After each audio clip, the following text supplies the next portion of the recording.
everyone. Today I will be talking about seasons 4 and 5, specifically the episodes, season 4 episode 21 through season 5 episode 1.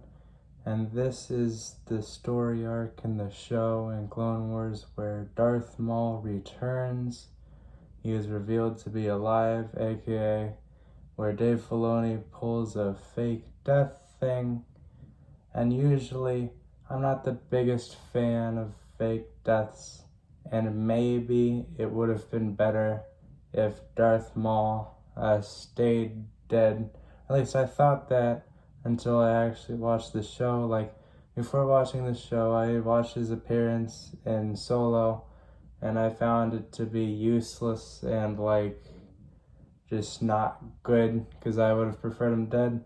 But now that I have seen him in the Clone Wars, I am so glad that they brought him back, because this version of Darth Maul is crazy great, and I love this version of Darth Maul, especially in this first episode, episode 21, which is called Brothers. So I'm going to be talking about the episode called Brothers first, and then I'll talk about the other two episodes in this arc later in this video. So this first episode, it's all about Savage Press going to this strange sand planet to find Darth Maul. And while usually there's too many sand planets in Star Wars, so that's a little annoying, but this sand planet is quite different from the rest. It's a lot more unique and it's a lot more interesting than the other sand planets. This doesn't feel like a generic sand planet because of the horror-ish twist in this episode. The tone of this episode is absolutely insane. I love this episode because of it. And just one thing I felt like in my first watch of this episode, I felt like it was kind of slow. But then again, I don't know.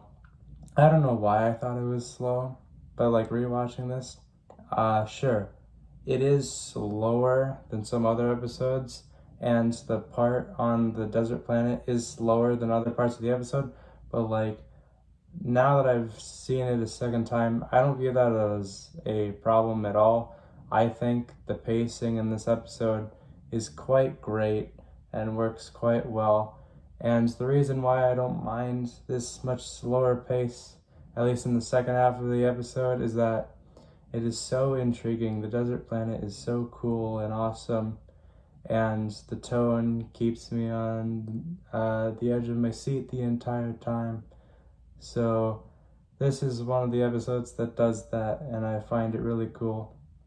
This is one of the more unique episodes, of course, because it has Darth Maul in it, but this is probably the most unique Darth Maul episode because of his performance.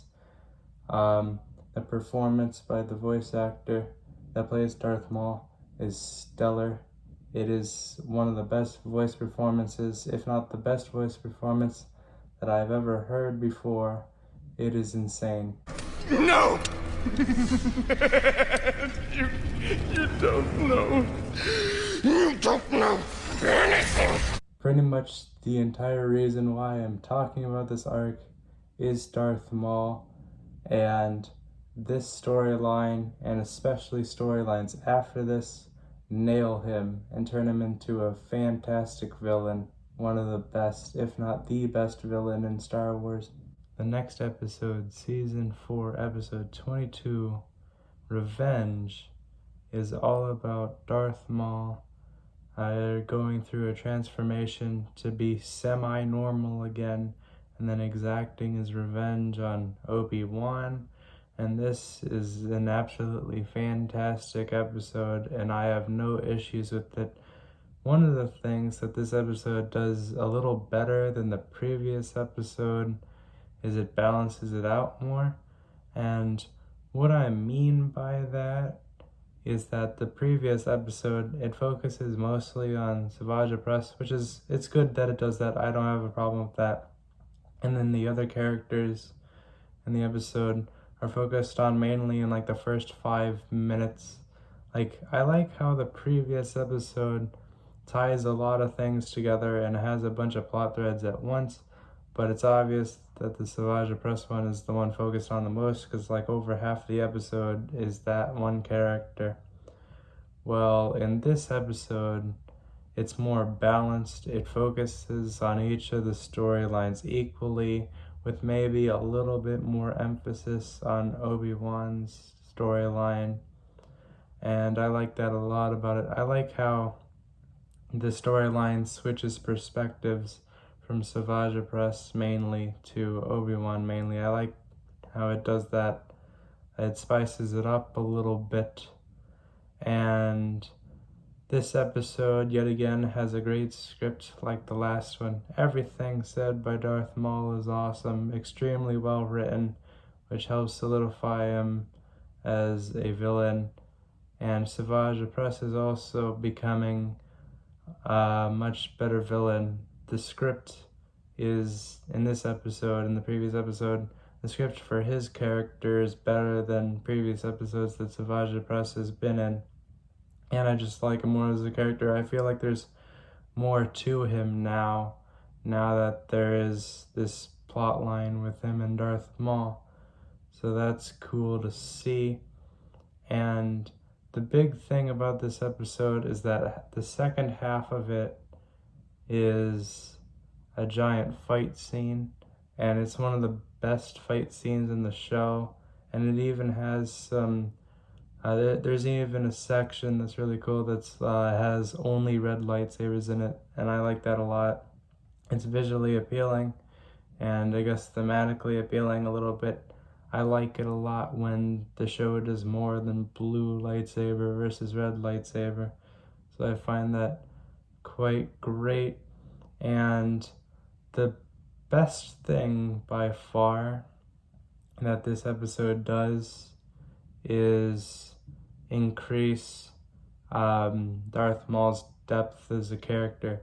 In this episode specifically, we get to see how evil he is. We get to see his personality and how he is willing to kill innocents to get his goal. Like, he views that as the only way to get the Jedi's attention, and it works. So it shows him as a really cruel character, and I like that a lot about this episode. It makes Darth Maul a much more menacing villain than a lot of the other villains in this show. Season 5, Episode 1, the episode called Revival, is essentially an origin story to Darth Maul's crime syndicate. This is his first attempt at trying to set one up, which doesn't go too well because the pirates that he tries to get on his side end up turning on him and going back to their original leader. This episode is yet another awesome episode. I feared a little bit while rewatching this. Like, I didn't exactly remember this episode too well, but I feared how, like, maybe it would be way too similar to the previous episode with Obi-Wan trying to track down Darth Maul.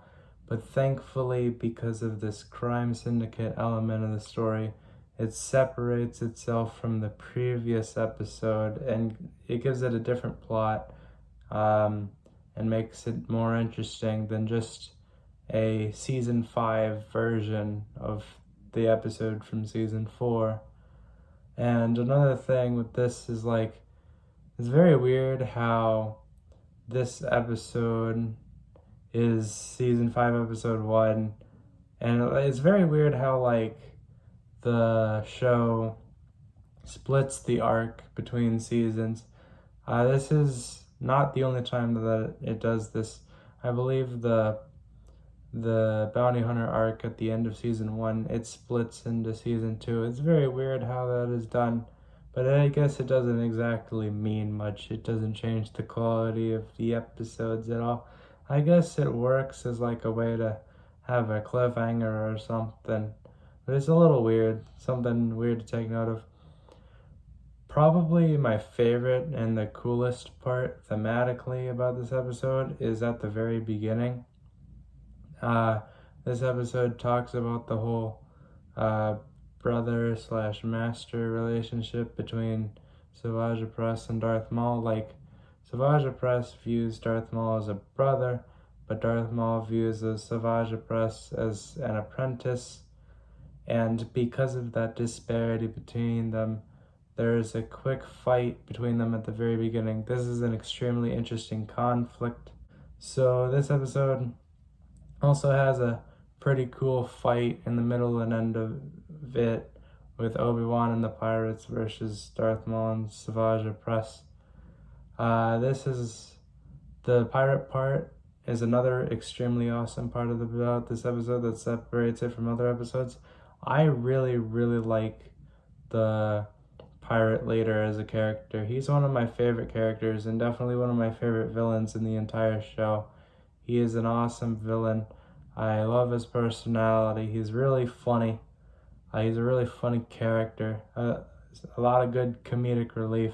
And the voice performance for his character is pretty great. All around, he's a pretty great character and one of my favorite characters in the show. And he gets a lot of time to shine in this episode. And he's definitely a standout character in the episode. So that's one of this episode's biggest strengths. So that's my thoughts on these 3 episodes. And overall, this is not a storyline I would consider to be like the best of the best of the best of the perfect storylines. This is on the lower end of it, but it's still an awesome storyline. It is definitely a highlight moment of the show. By far the biggest thing that defines this episode is the return of Darth Maul. So in this little 4th section, I'm going to talk about the return of Darth Maul. This is perfect, absolutely perfect. Like in the Phantom Menace, I guess he wasn't all that great of a villain. If you look at it objectively, he's not all that great of a villain. He doesn't speak much at all. He doesn't have too much of a personality. However, because he doesn't speak much, he's not impacted by the script much, and the script of that movie is garbage. So because he's not impacted by the garbage script, he stands out because he's probably like the only great element to that movie, and because of that, he is elevated as a villain in The Phantom Menace, and he makes it a slightly tolerable because he's cool, because he doesn't have the terrible script attached to him. Well, I don't usually like bringing back characters from the dead like this. Like, I don't like how they keep doing it with Loki in the Marvel side. So, like, I don't like that much. However, here, I feel like it definitely works because we didn't get to see much of Darth Maul in The Phantom Menace. And what this show did, reviving him, turned him into an entirely different character.